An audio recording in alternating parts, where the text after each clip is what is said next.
कि इसके पास पैसा इतना था, इसको अनंत जीवन की क्या जरूरत है?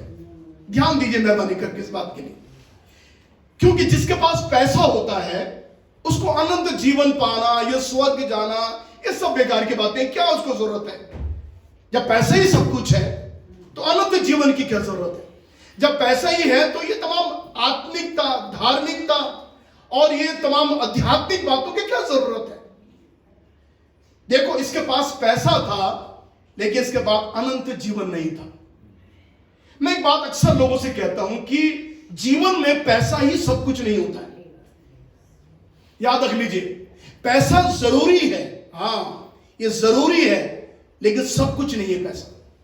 क्योंकि देखो, इसके जीवन में पैसा इसके पास बहुत था लेकिन अनंत जीवन नहीं था। ये इंसान कहीं जाकर बाजार में अनंत जीवन नहीं खरीद सकता था अपने लिए।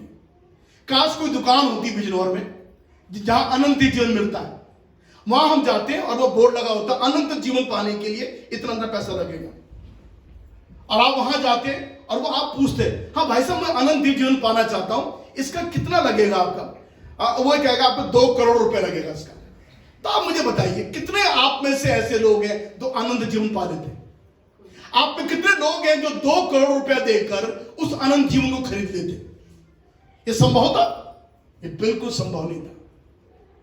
देखो, पैसा या कोई काम, कोई मैटर नहीं करता। पैसा कोई जरूरत नहीं है। पैसा हमारी भूख मिटा सकता है, हमें कपड़े दे सकता है, पैसा हमें घुमा सकता है, पैसा से हम कुछ चीज खरीद सकते हैं, लेकिन अनंत जीवन में प्रवेश कर जाना, बाप रे बाप, अनंत जीवन क्या समझते हैं? वो स्वर्गीय जीवन में प्रवेश कर जाना, ये आपके पैसे से नहीं होगा। इसने एक बात प्रभु यीशु से और भी बोली, मैं कौन सा भला काम करूं कि अनंत जीवन पाऊं? अब आप मुझे बताइए, क्या हम अनंत जीवन को किसी भले काम करने से प्राप्त कर सकते हैं? नहीं कर सकते। हमारे भले काम अनंत जीवन को नहीं दे सकते। देखिए, ये साधारण शिक्षा है, ये आपके शायद एक प्रश्न का उत्तर जरूर दे देगी आज सुबह के वक्त में, कि हमारा पैसा रखा रखा रह जाता है, हम कुछ नहीं कर पाते। जब इंसान की मृत्यु होती है, अगर पैसा ही सब कुछ, जीवन में सब कुछ होता तो मौत से हम बच जाते आराम से, है ना? तुरंत से हम पैसे की गड्डी बना के मुंह में डाल देते मरने वाले के सर, है ना? 2-2 हजार के नोट गड्डी बनाकर गोल करके उसे गले में डाल देते। जैसे गले में गड्डी जाती वो आदमी जिंदा हो जाता। देखो, ऐसा भी नहीं है। तो क्यों ये सब चीजें हमारी मदद नहीं करती हैं? हमारी कोई बातें जो हमारे लिए बहुत महत्वपूर्ण है, जो आज सुबह जिसके बारे में बात कर रहे हैं। सबसे पहले, आपके भले काम आपको स्वर्ग के राज्य में नहीं ले जाएंगे। देख लीजिए, बाइबल में लिखा हुआ है, बाइबल में लिखा हुआ है, हम उन पदों को भी पढ़ने जा रहे हैं।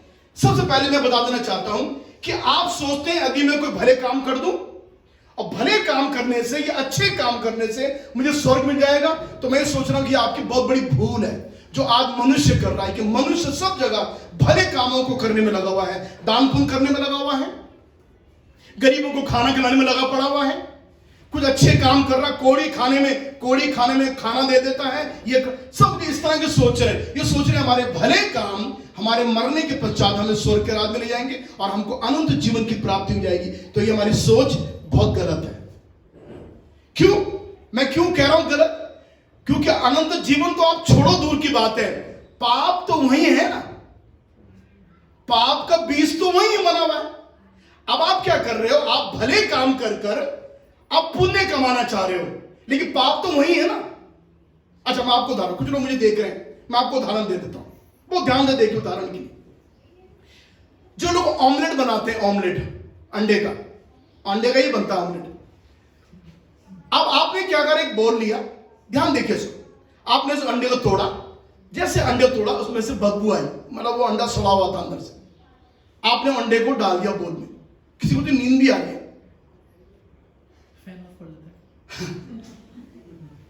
फिर आपने क्या करा, आपने बोला कोई बात नहीं, अंडे बदबू आ रही है, कुछ नहीं, ऐसा नहीं। आपने 2 अंडे अच्छे वाले ले लिए, आपने जब फोड़ा तो वो साफ अंडा था, आपने उसको उसमें डाल दिया, दूसरा अंडा फोड़ा उसमें डाल दिया, आपने 2 अंडे इसमें अच्छे डाल दिए, और एक सड़ा हुआ सोचकर कोई बात नहीं, अगर मैं ये अच्छा वाला डाल दूंगा तो थोड़ी बदबू सी कम हो जाएगी, और आपने फेंट कर इसका ऑमलेट बना लिया। अब मुझे बताइए, ये क्या कर रहे हैं आप? क्या आप ये सोच रहे हैं आपके सड़ा हुआ एक अंडा जो बदबू मार रहा है, उस अंडे की बदबू जो है वो 2 अच्छे अंडे डालने से ठीक हो जाएगी? देखिए, हम आज बहुत रीजनिंग बात कर रहे हैं। उसकी जो सड़ाहट है अंडे की, या अंडे की जो हल्की बदबू है, वो आपके 2 अच्छे अंडे डालने में ठीक हो जाएंगे? जब आप ऑमलेट बना के खाएंगे ना, तो आपको हल्की सी हींग आएगी आपके ऑमलेट में। वैसे ऑमलेट में हींग आती है वैसे ही, तभी तो कई लोग जाने क्यों खाते हैं अंडे में, समझ नहीं आता। पर आप तो सोचिए, आपके 2 अच्छे अंडे डालने से आपका सड़ा हुआ अंडा अच्छा नहीं बन गया, अच्छा नहीं हुआ है। ऐसे कई लोग कर रहे हैं, मालूम आज हम क्या कर रहे हैं? जो पाप की सड़ाहट है, जो गंदगी है, हम अच्छे धर्म काम कर कर हम उस सड़ाहट को कवर अप कर रहे हैं, है ना? उसको हम ढांक रहे हैं। कोई बात नहीं, बदबू आएगी तो खा ही लेंगे, कोई बात नहीं। 2 अंडे तो अच्छे डाले थे ना ऊपर से मैंने।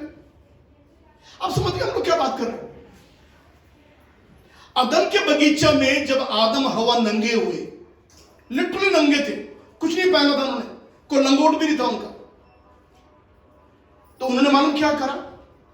उन्होंने अपने, पहले नंगे थे लेकिन खुद को देखकर शर्म नहीं आती थी। अभी जब पाप ने उनकी आंखें खोल दी, अब वो कह रहे अरे बाबा मैं तो नंगे हो गया, अब छुपने की कोशिश कर रहे पहले जगह। तो उन्होंने क्या करा? अपने नंगेपन को ढांपने के लिए उन्होंने टेम्परेरी एक पत्तों का लंगोट बना लिया। देख लो, यही है हमारे अच्छे काम। हम अपने नंगेपन को, अपनी बुराइयों को, हमारी झूठी झूठी गवाहियां कोर्ट में, किसी के लिए किसी का बुरा सोचना, किसी का बुरा करना, ये सारी चीजें हम लोग धर्म के लंगोटों से हम ढांक कर अपने आप को छिपा लेते हैं। ओ आई एम फाइन, मुझे कोई प्रॉब्लम नहीं है। लेकिन एक बड़ी विचित्र बात है, वो ये है कि जब लंगोट पत्तों की बनाई, तो आप सोचो कि वो पत्ते अब क्या होने लगे होंगे? सूखने लगे होंगे। पर मेरा परमेश्वर विश्वास योग्य है, उनके पत्ते सूखने से पहले, हालेलुया, परमेश्वर ने अदन के बगीचे में एक मेमने को बंद कर दिया, उसकी खाल को लेकर अपनी पहली बनाई हुई सृष्टि को कपड़े पहना दिए। तो हमारे धर्म के काम हमको नहीं बचा सकते, हमारे भले काम, अच्छे काम हमको नहीं बचा सकते। आपने वो अंडों को उदाहरण समझ लीजिए, प्लीज भूलिए मत इसको। आपके 2 अच्छे अंडे एक बदबूदार अंडे को ठीक नहीं करेंगे।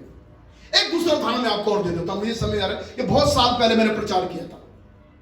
एक आदमी नदी के पास बैठा हुआ एक बड़े से कोयले को साबुन से धो रहा था। एक बड़ा सा कोयला, उसको साबुन से धो रहा था, बहुत रगड़ करके धो रहा साबुन से, कोयले को साबुन लगा रहा, धो रहा। तो वहां से एक आदमी गुजरा, उसने कहा भाई साहब क्या कर रहे हैं आप?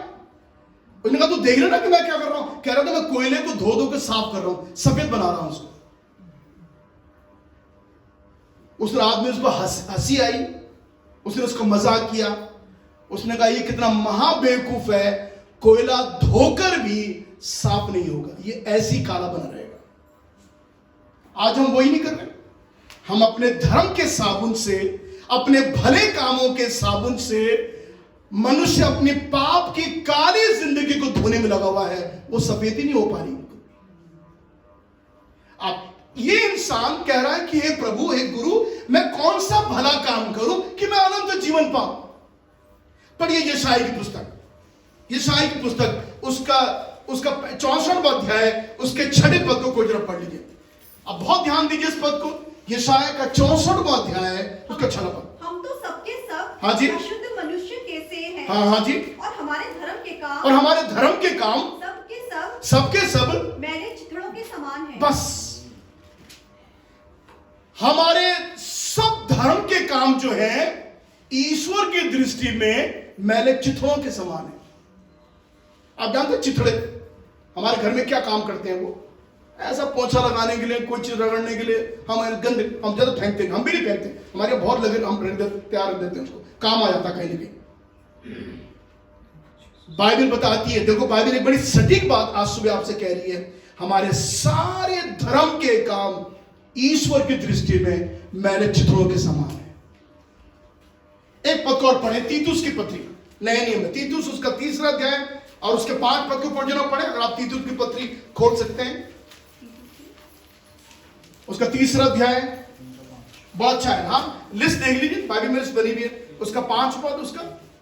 हाँ जी, तो उसने हमारा उद्धार किया, उसने हमारा उद्धार किया और ये धर्म के कामों के कारण नहीं। ओहो, ये लिखने वाला तीतुस कह रहा है परमेश्वर ने हमारा उद्धार किया, लेकिन वो हमारे धर्म के कामों के अनुसार नहीं। हाँ जी, जो हमने आप किए, हाँ हाँ और अपनी दया के अनुसार हाँ, नए जन के स्नान और पवित्र आत्मा के हमें नया बनाने। बस थैंक यू। तो परमेश्वर की दया के अनुसार हमारा उद्धार हुआ है और पवित्र आत्मा द्वारा नया बनाने से हमारा उद्धार हुआ है। हमारा उद्धार धर्म के कामों से नहीं हुआ है। इसलिए इफिसियों के 2 अध्याय में पौलुस कहता है, लिखा हुआ है, तो हमारा उद्धार जो है विश्वास के द्वारा अनुग्रह से हुआ है, ऐसा ना हो कोई घमंड करे। हाँ?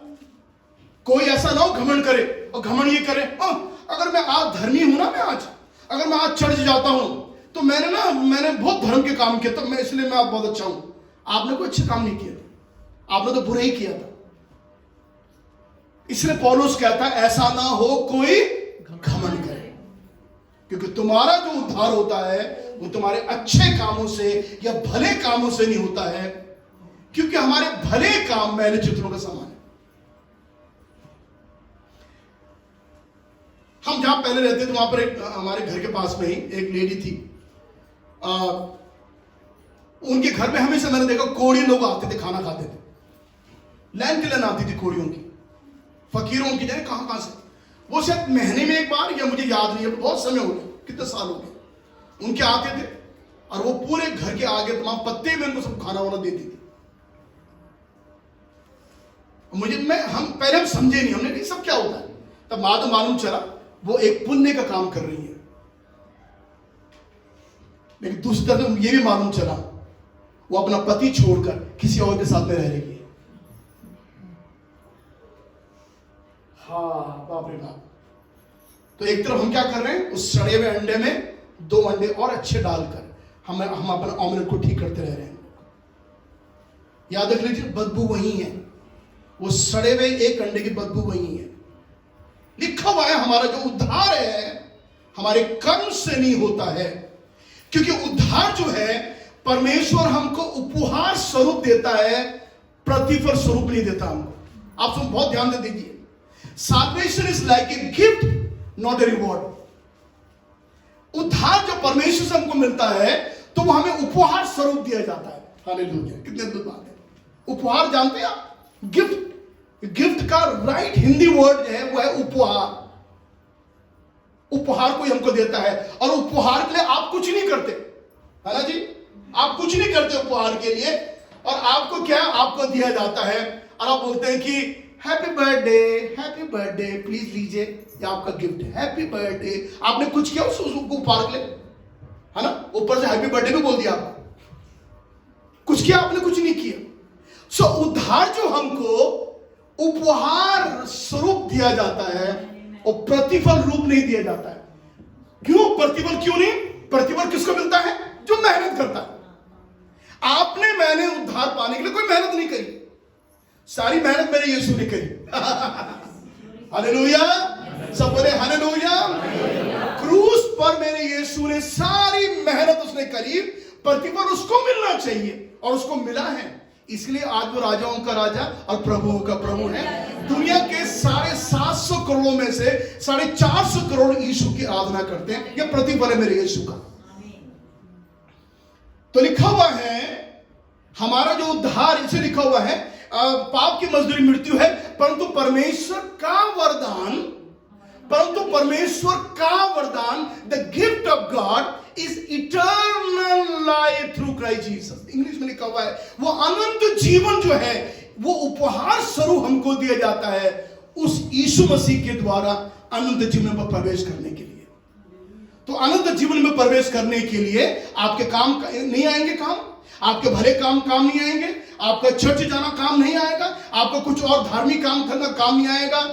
केवल कुछ कारण है जिस कारण से हम उद्धार पा सकते हैं। आज सुबह हम उन बातों को देखने जा रहे हैं। तो इस आदमी ने प्रभु यीशु मसीह के पास कहा, प्रभु भला काम बता, मैं कौन सा करूं कि अनंत जीवन पाऊं। और ये एक भले काम के द्वारा अनंत जीवन प्राप्त करना चाहता है, जबकि इसके पास बहुत सा पैसा है। अनंत जीवन क्या है? 2-3 शब्द, बहुत सी बातें कहने के लिए कृपया करके यूहन्ना का 5 अध्याय उसके 24 को पढ़ को पढ़िए। देखिए कितना सुंदर प्रभु यीशु ने कहा अनंत जीवन के बारे में। मैं तुमसे सच सच कहता हूं। देखो प्रभु यीशु कभी झूठ नहीं बोलता, और जब बाइबल में लिखा हो मैं तुमसे सच सच बोलता हूं 2 बार, तो इसका मतलब है इसमें श्योरिटी है। अगर मैं कह रहा हूं बहन जी मैं आपसे सच बोल रहा हूं, तो थोड़ी है, इसका मतलब ये अभी ठीक नहीं है, ये कुछ अपने आप को सच्चा बनाने के लिए कह रहा है जी मैं सच कह रहा हूं जी आपसे, मैं वहां था नहीं। लेकिन मैं कह रहा हूं कि बहन जी मैं आपसे सच सच बोल रहा हूं, इसका मतलब मैं दावा कर रहा हूं मैं बिल्कुल सच हूं, मेरे अंदर कोई झूठ नहीं है। यीशु 2 बार कहता, बार बार मैं तुमसे सच सच बोलता हूं, ट्रूली ट्रूली। यीशु ने कहा क्या? हाँ, क्या सच है? जो मेरा वचन सुनकर मेरे भेजने वाले की विश्वास करता है, हाँ विश्वास करता है, अनंत जीवन उसका है। हालेलुया, अनंत जीवन उसका है। भले कामों से अनंत जीवन नहीं मिलता, धर्म के काम करने से अनंत जीवन नहीं मिलता।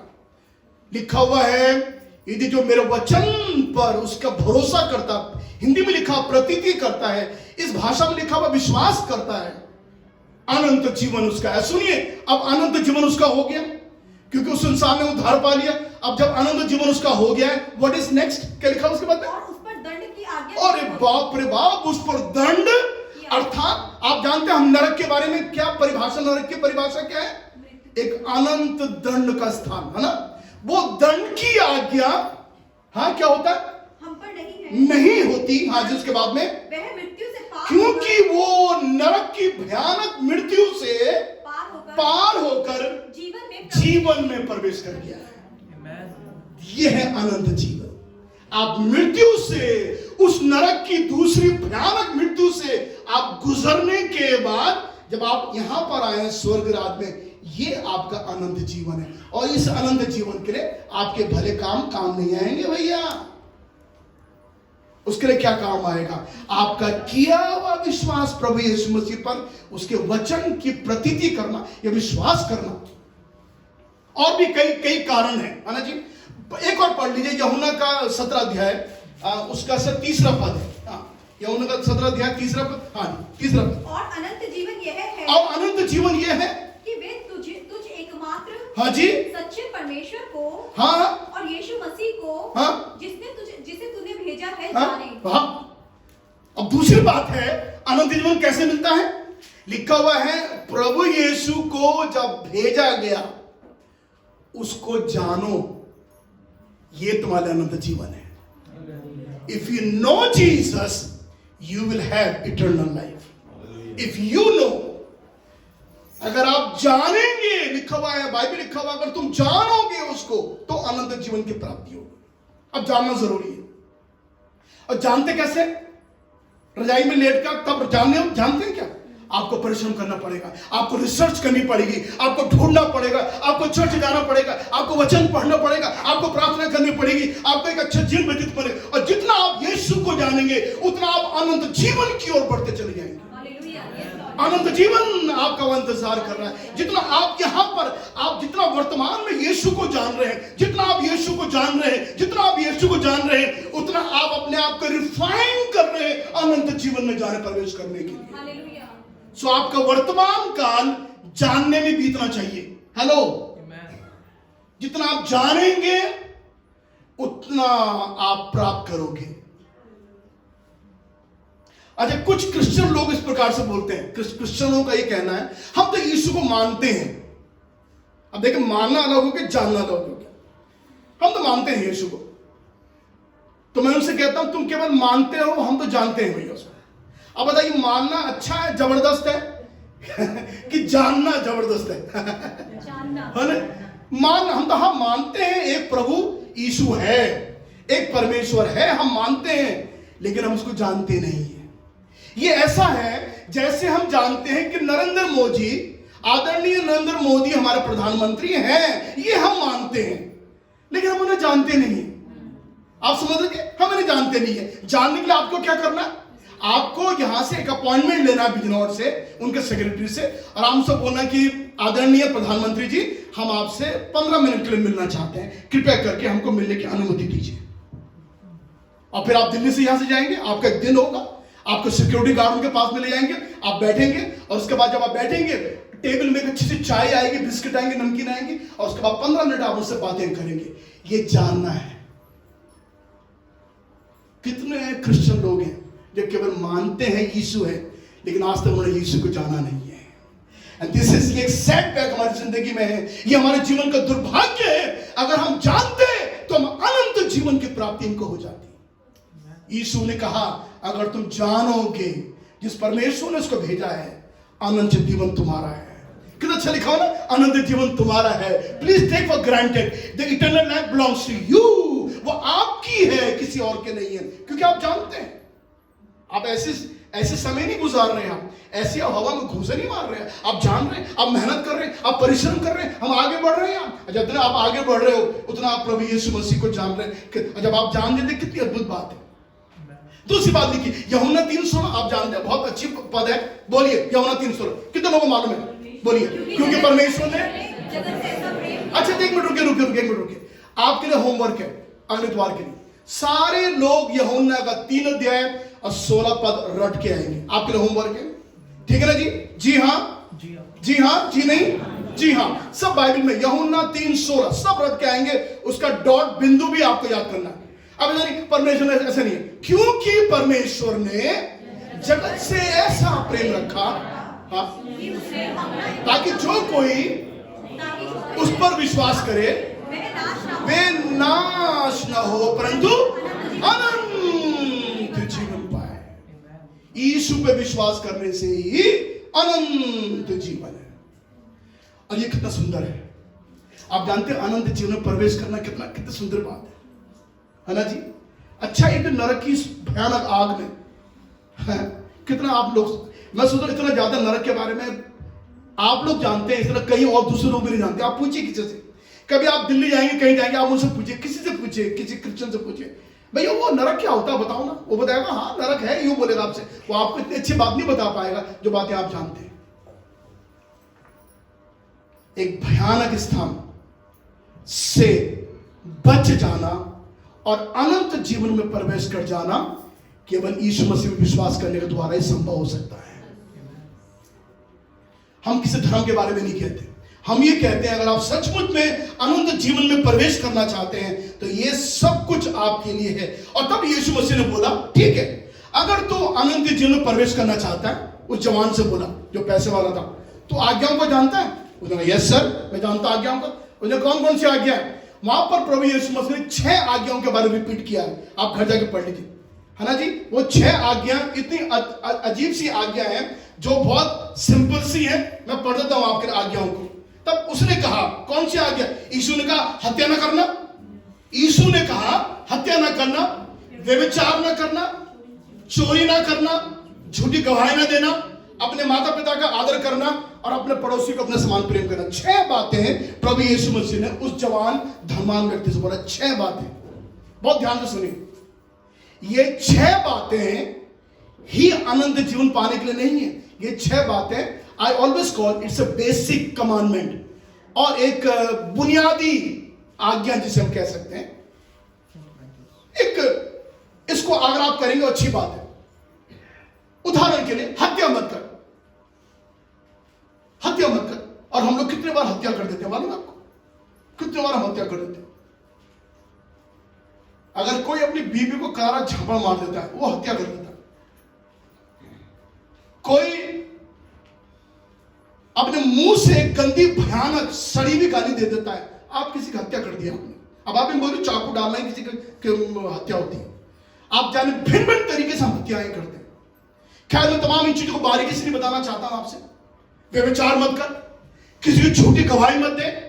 आपको मैं 1 लाख रुपए दूंगा, कोर्ट में खड़े होकर बोल देना हाँ मैं भी वहीं था, बोल देना जरा खड़े, 1 लाख दूंगा तुम्हें।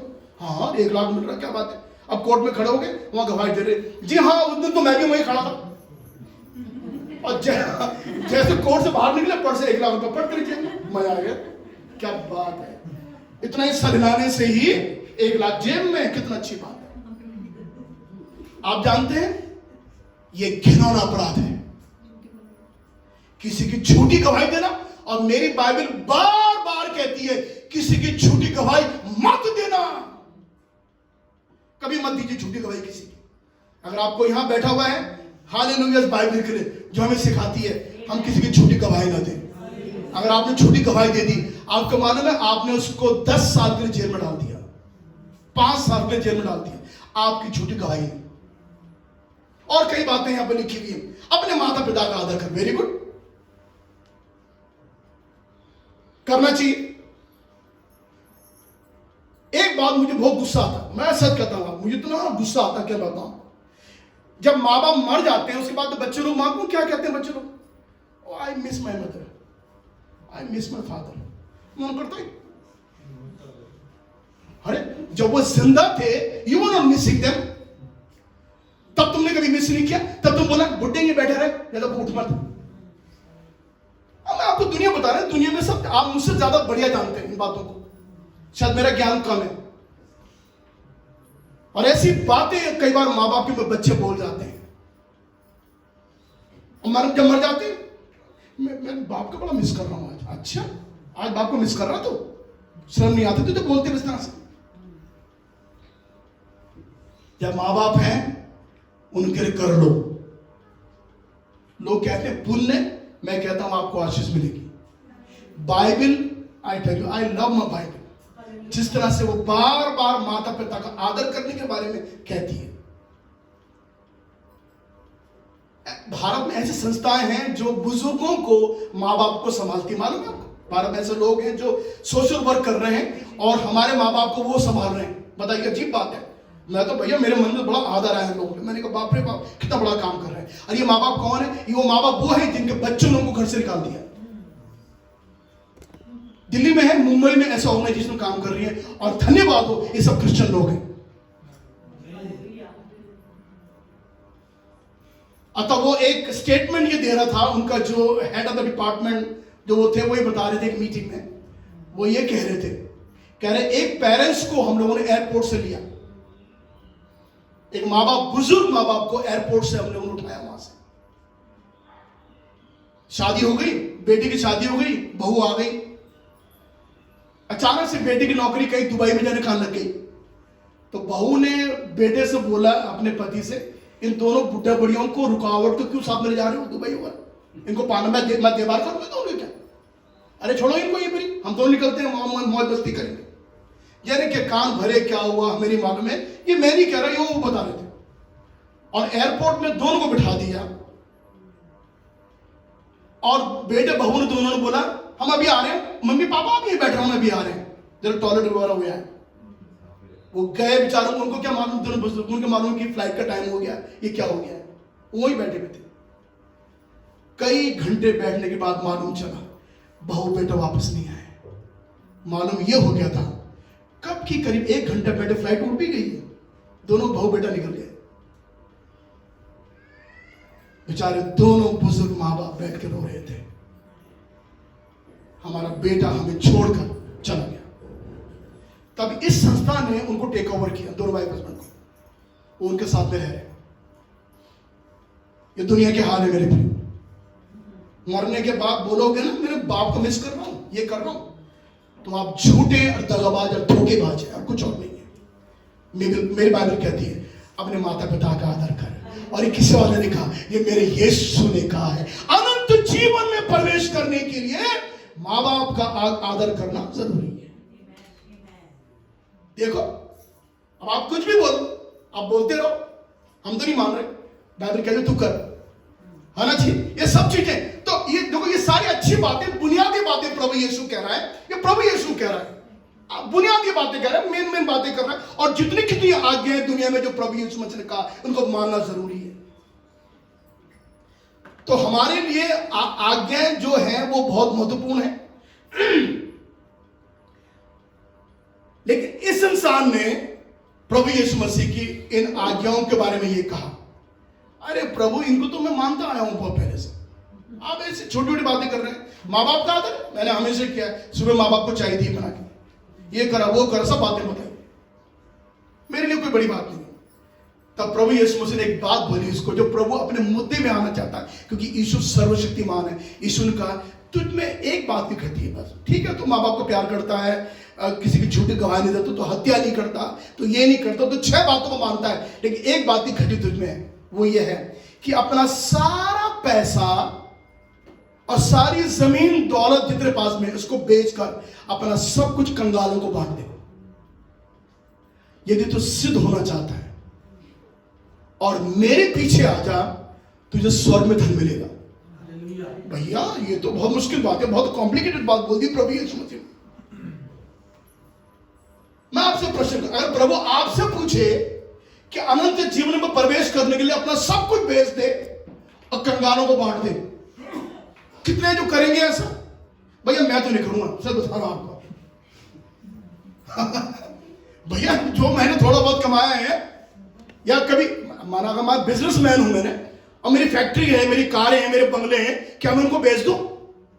उनको बेचकर क्या मैं सारा पैसा कंगालों को बांट दूं? और कंगाल यूं करेंगे सुनते भाई,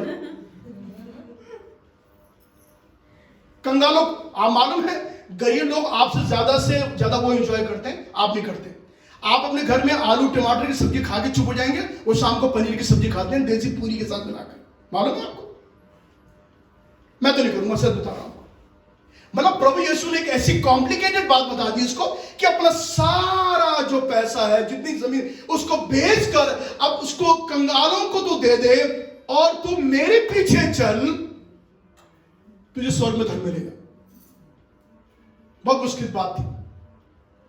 देखो, इस आदमी के लिए आज्ञा मानना बहुत सरल है, इस आदमी के लिए अपनी जमीन जायदाद बेचना सरल है, कंगालों को देना सरल नहीं है। और दूसरी और कठिन बात, और ना ही प्रभु यीशु मसीह के पीछे में चलना भी इसके लिए सरल है, बहुत कठिन है, नहीं चल सकता। आप कुछ सब कुछ कर सकते हैं, लेकिन आप ये नहीं कर सकते हैं। आप आज्ञाओं को मान सकते हैं, आप अपने माता पिता को प्यार कर सकते हैं, लेकिन आप त्याग नहीं कर सकते हैं। यीशु मसीह ने जब इसके अंदर देखा तो यह पाया कि इसके अंदर त्याग और बलिदान नहीं है, इसके अंदर छोड़ने वाली आत्मा नहीं है, ये किसी चीज को छोड़ नहीं सकता है। और सुनिए, जब तक आप पर में किसी चीज छोड़ेंगे नहीं, अनंत जीवन प्राप्त करना हमारे असंभव है। इस इंसान ने, प्रभु यीशु ने इसको देखा कि ये छोड़ नहीं सकता है और ना ही मेरे पीछे चल सकता है। सो आज्ञा मानना सरल है, परंतु कहना चाहिए एक त्याग करना हमारे लिए बहुत कठिन है। तब प्रभु यीशु ने इसके अंदर धन के लोभ को देखा। सब बातें इसके अंदर अच्छी थी, आपके अंदर सब बातें अच्छी हो सकती हैं, लेकिन एक बात आपके अंदर गलत हो सकती है, और वही हमारे जीवन में, अनंत जीवन में प्रवेश करने की रुकावट का कारण बन सकती है। एक चीज, सब बातें हमारे अंदर हो सकती है। याकूब कहता है, अगर तू एक बात में चूक गया तो सब में चूक गया। धन का लोभ इस इंसान को अनंत जीवन प्राप्त करने के लिए बड़ा रुकावट का कारण बन रहा था। सुनिए, मैं बार बार कहता हूं, आप प्लीज मिसअंडरस्टैंड ना करें। पैसा होना गलत बात नहीं होता है, बहुत अच्छा होता पैसा होना। अरे कोई मेहनत से कमा रहा तो कमाए, क्या हो गया? आप दूसरों जलन क्यों हो रही है? अगर आप नहीं कमा रहे, आपके पास नहीं है, आप प्लीज जलिए मत उनसे जिनका पैसा है। वो बहुत मेहनत करते हैं वो लोग, पैसा आसमान से टपक के नहीं आता, लेकिन उसका जो लोभ है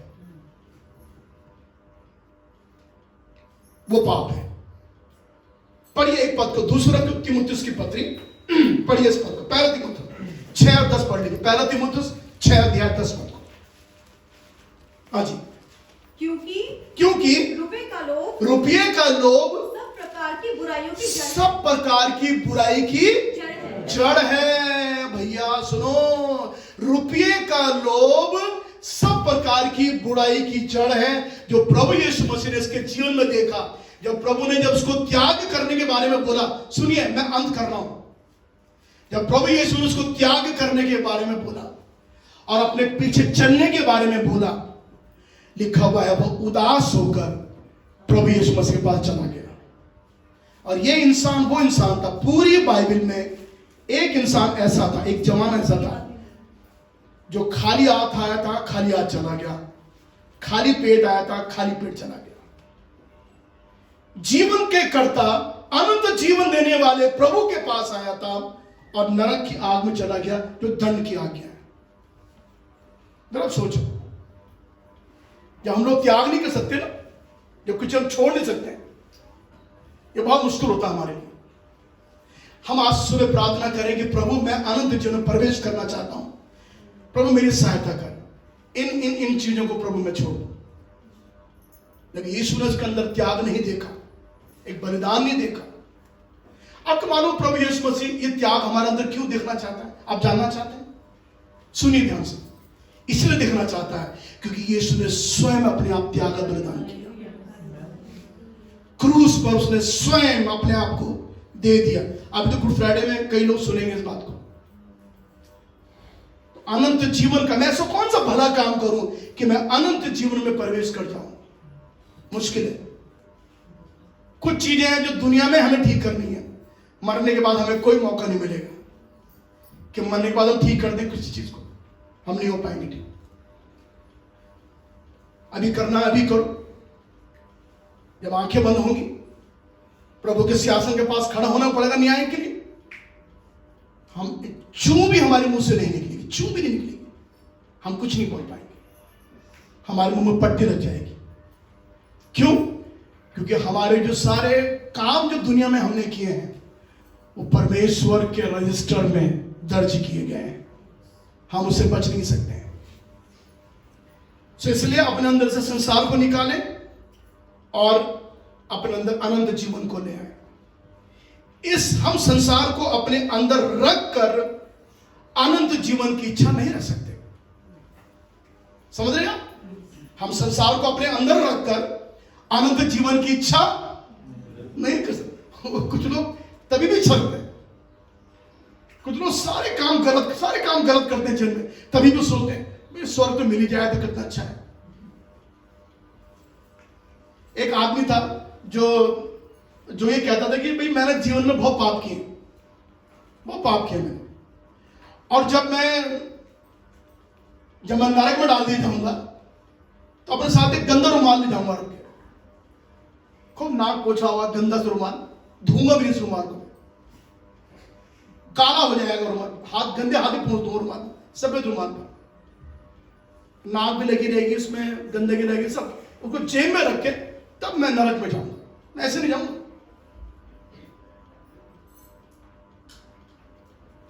और जब नरक चला जाऊंगा गंदे रुमाल लेकर, तो मैं क्या करूंगा, उस रुमाल को लेकर, अपने गंदे रुमाल को लेकर मैं स्वर्ग के राज में फेंक दूंगा, स्वर्ग यूं फेंक दूंगा गंदे रुमाल को। देखो सोच देखो इंसान की, मतलब मरने के बाद में भी इंसान की गंदी फितरत जाती नहीं है, मुर्दा भी बहुत चालाक होता है, ऐसा फेंक दूंगा। तो स्वर्ग में तो पवित्र है, वहां तो सारी चीज शुद्ध है, ईश्वर का साम्राज्य है, वहां तो स्वर्गदूत है वहां पर में, नरक की आग से ऐसे फेंक कर। तब वो सोचे मैं रुमाल जब फेंक दूंगा तो वहां पर तो इब्राहिम बैठा हुआ ही है सुख की जगह में, आनंद की जगह में, सुकून की जगह में। और इब्राहिम कहेगा हे मूर्ख या आ, और रुमाल ले जाएगा चल। और कहने लगा कि मैं, देखो सोच इंसान की, और मैं कह दूंगा तुरंत जाऊंगा रुमाल लेने के लिए, ऐसा रुमाल ले जाऊंगा, उठाऊंगा और कहूंगा इब्राहिम पापा यही रहने अच्छा लगेगा, प्लीज मैं नहीं जाना चाहता हूँ, बहुत गर्म है। वो आ गया, नहीं पापा प्लीज, पापा प्लीज, पापा प्लीज। कोई जानते इब्राहिम को पापा बोलते ना, पिता बोलते हैं, पापा नहीं, पापा नहीं। इब्राहिम कहता गेट आउट, जाओ यहां से, तुम यहां के लायक नहीं हो, तुम केवल रुमाल उठाने आए थे। नहीं पापा बहुत गर्मी है, वहां तो सब कीड़े खा रहे हैं, पापा नहीं प्लीज पापा ये रहने दो, यहाँ एसी है, एयर कंडीशन, कितना मजा आ रहा है। ऐसा होगा? ऐसा होगा? तब किसी ने खूब कहा है मनुष्य खाली हाथ आया है और खाली हाथ ही जाएगा। और मैं अक्सर कहता हूं आप अपना गंदा रुमाल अपने साथ ही लेंगे समझ गया? देखिए कितनी अच्छी बातें हैं जो आज सुबह मैं आपको बताता हूं। मैं आपसे ये कहना चाहता हूं, प्रभु यीशु मसीह के अनंत जीवन को प्राप्त करने के लिए यीशु पर विश्वास करना जरूरी है, उसके वचन की प्रतीति करना जरूरी है, उस पर विश्वास करके अपने पापों का पश्चाताप करना जरूरी है। इस जीवन में अगर आपको अनंत जीवन का वो आशीष अभी से चाहिए, तैयारी चाहिए, तो जरूरी है उसको वहां प्रवेश करने से पहले अपना सारा संबंध जो अपना है, सारा जो त्याग है, वो प्रभु के साथ ठीक कर लीजिए। क्योंकि जहां आंखें बंद होंगी वहां हम कुछ नहीं कर पाएंगे। और मुझे याद है एक लाला जो थे जो मतलब एक गद्दी में बैठे थे अपने मोटे से, और वो जो दुकान में वो गद्दी संभालते, गद्दी मतलब जानते हैं जो काउंटर होता है जहाँ पैसे जमा करते हैं वहां पर में, जब आप कुछ खरीदते हैं वो पर। और उनको अचानक हार्ट अटैक पड़ा। उनका बेटा दुकान पे काम कर रहा था और वो अपना हाथ ऐसा रख कर अपने दिल पर, और वो जोरों जोरों से अपने बेटे से कह रहे हैं, बेटा मुझे बचा ले, मुझे बचा ले, मैं मरना नहीं चाहता, मैं मरना नहीं चाहता। और वहीं गद्दी पर बैठे बैठे ही उनका दम निकल गया। उनका बेटा भी कुछ नहीं कर पाया, इतना बड़ा बिजनेस उनका जो फैला हुआ था वो कुछ नहीं कर पाया। महंगी महंगी गाड़ियां खड़ी रह गई, बड़े बड़े बंगले खड़े रह गए, सारा पैसा बैंक में रहा था वो कुछ नहीं रहा।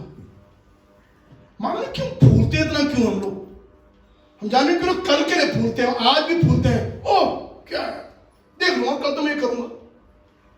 इसलिए बाइबल में लिखा हुआ, याकूब कहता है, क्योंकि तुझे मालूम नहीं है तेरे साथ कल क्या होगा।